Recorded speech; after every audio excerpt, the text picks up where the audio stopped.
تو یہ بارش ہمارا امتحان بھی لے رہی ہے کہ یہ پانی کی بوندیں ہیں، بارش کے قطرات ہیں، برستے ہوئے تیر نہیں ہیں۔ اللہ کا شکر یہ ہے کہ آپ محبت میں کھڑے نکلے،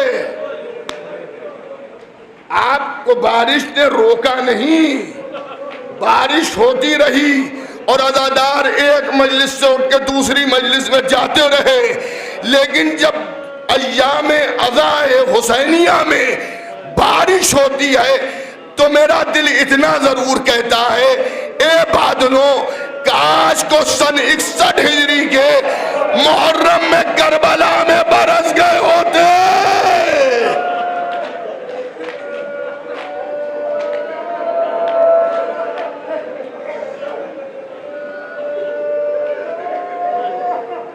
تو جو چھوٹے چھوٹے بچے کہہ رہے تھے ہائے پیاس مارے ڈال رہی ہے، ہائے پیاس مارے ڈال رہی ہے، ان کو کچھ راحت مل جاتی، کاش کو روز عاشور یہ بادل برس جاتے۔ تو عزیزان گرامی، ہم محبت رسول میں حسین پر رو رہے ہیں۔ آج کربلا کے کس شہید کا ذکر کروں؟ جب محبت کی بات آ گئی ہے تو دل یہ چاہتا ہے کہ حسین کے بچپن کا ساتھی، بچپن کا دوست، فقیہ اہل بیت حبیب ابن مظاہر کا ذکر کر کے مجلس تمام کر دوں۔ جو لوگ کربلا گئے ہیں انہیں دیکھا ہوگا کہ حبیب کی قبر الگ بنی ہوئی ہے۔ حبیب ابن مظاہر کی 72 شہیدوں میں چند شہید ایسے ہیں جن کی قبریں الگ ہیں، ایک حبیب کی، ایک باب الحوائج مولا ابوالفضل عباس کی، ایک ہر کی۔ ہر کے قبیلے والے ہر کے لاشے کو اٹھا لے گئے تھے، اس لیے آپ جب زیارت پہ گئے ہوں گے تو آپ کو محسوس ہوا ہوگا کافی دور پر حضرت ہر کا روضہ ہے۔ عباس کی قبر اس لیے الگ بنی کہ علم بردار لشکر حسینی تھے، لیکن امام سجاد سے میں یہ پوچھوں گا کہ مولا حبیب کی قبر کیوں الگ بنائی؟ دیکھیں ایک ایک چیز میں کچھ نہ کچھ راز ہیں۔ حبیب کی قبر الگ کیوں بنی؟ تو جب ہم نے اپنی فقہ کا قانون پڑھا تو ہماری فقہ میں قبر بنانے کے بھی مسائل ہیں کہ قبر کیسی بنائی جائے۔ عام آدمی کی قبر زمین سے 4 انگل اونچی نہیں ہونا چاہیے، مکروہات میں ہے۔ ایک عام آدمی کی قبر اگر بنے تو بہتر یہ ہے کہ زمین کے برابر ہو، اگر اونچی ہو تو بس اتنی اونچی ہو کہ 4 انگل سے کم ہو۔ لیکن جو فقیہ ہو، جو علوم آل محمد کی نشر و اشاعت کر رہا ہو، اس کے لیے یہ حکم ہے کہ ان کی قبریں بلند بناؤ تاکہ لوگوں کی زیارت گاہ بنے۔ توجہ کیجئے گا، لوگوں کی زیارت گاہ بنے۔ اچھا اب اسے بھی یاد رکھیے کہ امام نے، چوتھے امام نے حبیب ابن مظاہر کی قبر کو الگ بنایا، اور قبر بھی ایسی جگہ پہ بنی کہ آج بھی حبیب دربان کا کام کر رہے ہیں۔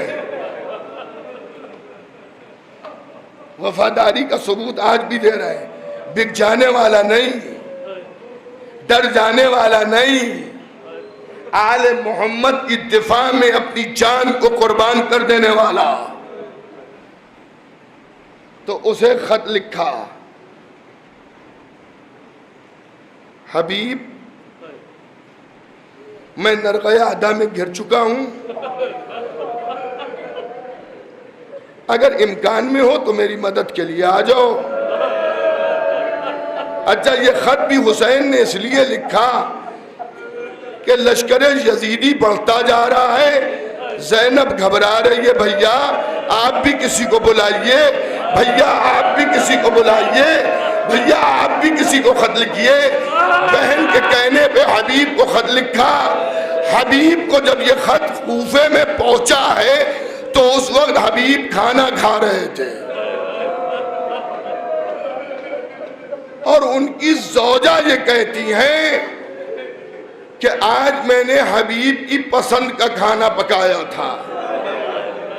حبیب کے لقمہ گلوگیر ہو رہا تھا تو حضرت حبیب نے فرمایا محسوس ہوتا ہے کوئی مہمان آنے والا ہے، لقمہ حلق میں پھنس رہا ہے، کہ اتنی دیر میں کسی نے دق الباب کیا، دروازہ کھٹکھٹایا۔ حبیب نے دسترخوان پر سے آواز دی، کون؟ آنے والا کہتا ہے میں حسین کا قاصد۔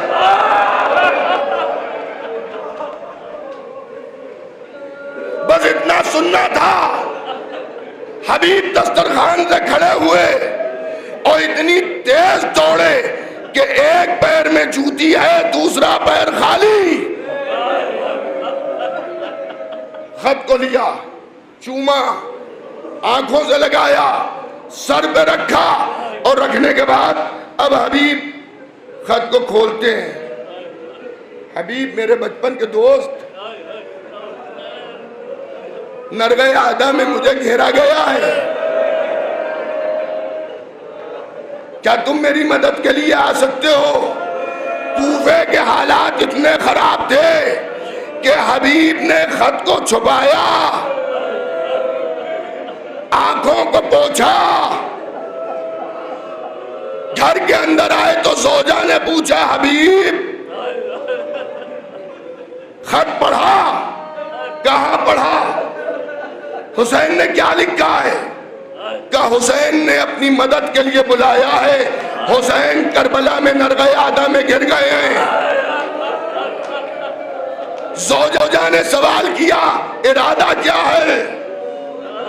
حبیب نے تقیہ کے طور پر،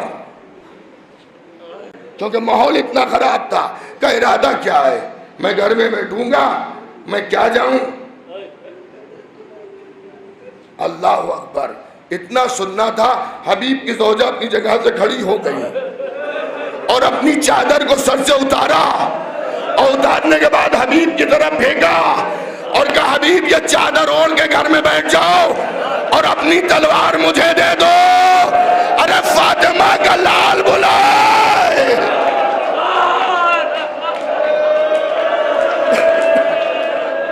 روتے رہو، زاداروں پرسا دیتے رہو، بس مجلس ختم ہو رہی ہے۔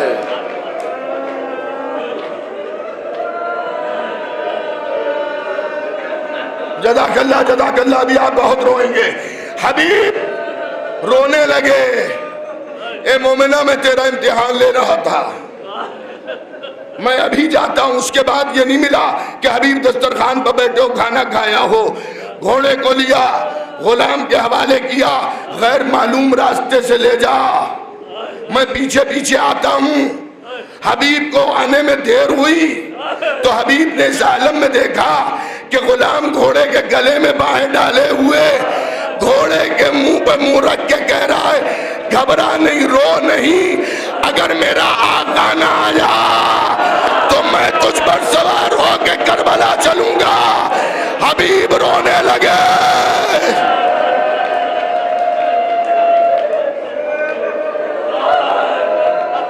جزاک اللہ، جزاک اللہ۔ بی بی زہرا اجر دیں گی آپ کو۔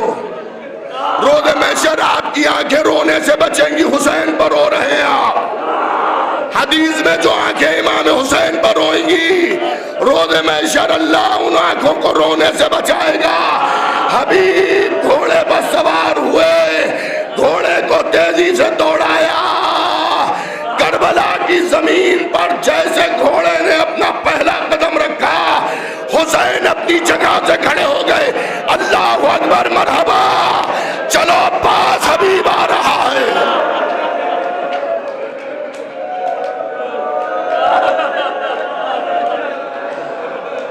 چلو علی اکبر، حبیب آ رہا ہے۔ حبیب کا استقبال ہوا، صلی اللہ کے نعرے لگے، خیموں میں آواز گئی، زینب نے کہا فضا دیکھو باہر یہ صلی اللہ کے نعرے کیسے. فضا نے خیمے کا پردہ اٹھایا, دیکھا حسین حبیب کو گلے لگائے ہوئے ہیں. فضا نے کہا شہزادی آپ کے بھائی کا بچپن کا دوست آ گیا حبیب. کہا فضا اتنی زحمت اور کرو, حبیب کو جا کے میرا سلام کہہ دو, حبیب کو میرا سلام کہہ دو. فضا آئی, حبیب مبارک ہو, علی کی بیٹی تجھے سلام کہہ رہی ہے. ارے اتنا سننا تھا, حبیب نے منہ پہ تماچے مارے, اللہ رے مصیبت اہل بیت, شہزادیاں غلاموں کو سلام کہلوائے.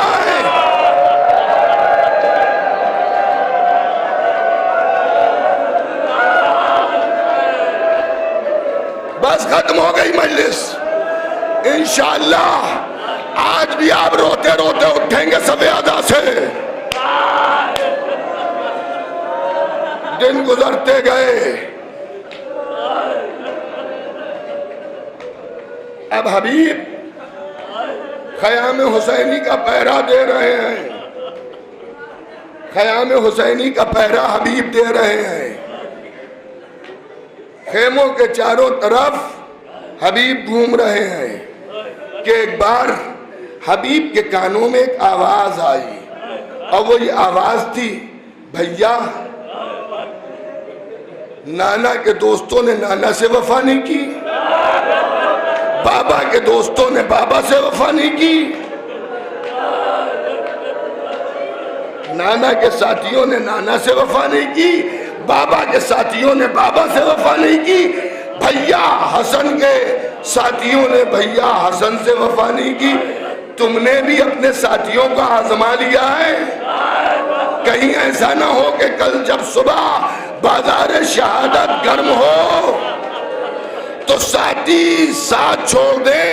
تو ایک مرتبہ امام حسین نے فرمایا کہ بہن زینب میرے ساتھی نانا کے ساتھیوں جیسے نہیں, بابا کے ساتھیوں جیسے نہیں, بھیا حسن کے ساتھیوں جیسے نہیں. لیکن یہ گفتگو حبیب نے سن لی. حبیب گھوڑے سے اترے, اصحاب حسینی کو جمع کیا, اور جمع کرنے کے بعد کہا علی کی بیٹی کو ہم پر اعتماد نہیں ہے, علی کی بیٹی کو ہم پر بھروسہ نہیں ہے, ہمیں بھروسہ دلانا ہے. لوگوں نے ہاتھوں کو جوڑا, حبیب کیسے بھروسہ؟ کہا اپنے نیزوں کی انیوں پر اپنے سینوں کو رکھو, اپنی ننگی تلواروں کو اپنے گلوں پر رکھو, اور حسین کو میں آواز دے رہا ہوں, انصار حسین اپنے سینوں کو نیزوں پر رکھتے ہیں, تلوار گلے پر, یا ابا عبداللہ باہر آئیے. جزاک اللہ جزاک اللہ, پرزہ دیتے رہو عزاداروں. حسین باہر آئیے, حسین باہر آئے. اب جو یہ منظر دے گا, حبیب یہ کیا, حبیب یہ کیا, کہ آقا شہزادی کو ہم پر اعتماد نہیں ہے نا, شہزادی سے کہہ دیجئے شہزادی حکم دے دے تو ہم اپنے سینوں کو اتنا زور دیں گے کہ ہمارے نیزے ادھر سے ادھر نکل جائیں گے, ہم اپنے ہاتھوں سے اپنے گلوں کو کاٹ لیں گے. حسین نے گلے لگا لیا. ارے یہ شب عاشور ہے,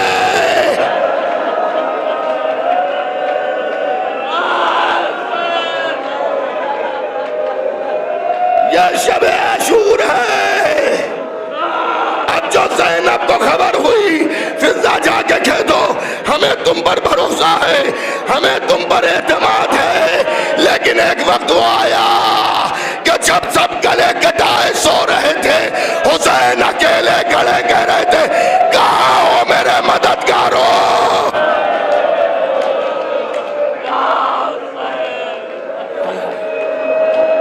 جزاک اللہ جزاک اللہ. سب نے اپنا وعدہ وفا کیا, سب نے اپنا وعدہ وفا کیا, سب نے اپنا وعدہ وفا کیا. سب نے اپنا وعدہ وفا کیا. مسلم ابن اوسجا جب ذبح ہونے والے تھے، شہید ہونے والے تھے، تو حبیب کو بلایا.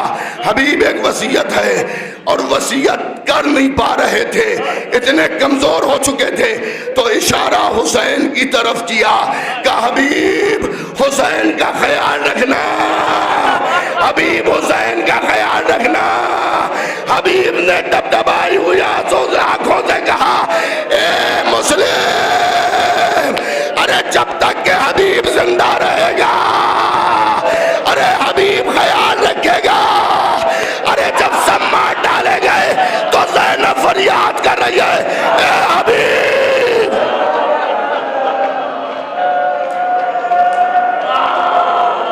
اے حبیب. حضرت حبیب کا لاشا تڑپنے لگا.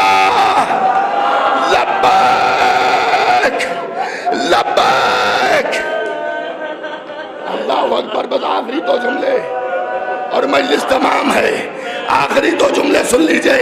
اے میرے دوستو ایک بات بتاؤ، کسی کے اچھے دن اگر برے دنوں میں بدل جائیں تو اسے اپنے اچھے دن کتنے یاد آتے ہیں. ارے کل تک یہ تھا کہ جب میں نے سلام کہلوایا تو حبیب نے اپنے منہ پہ تماچے مارے. ارے یہ قیامت آ گئی کہ زینب ہمیں سلام کہلوائے.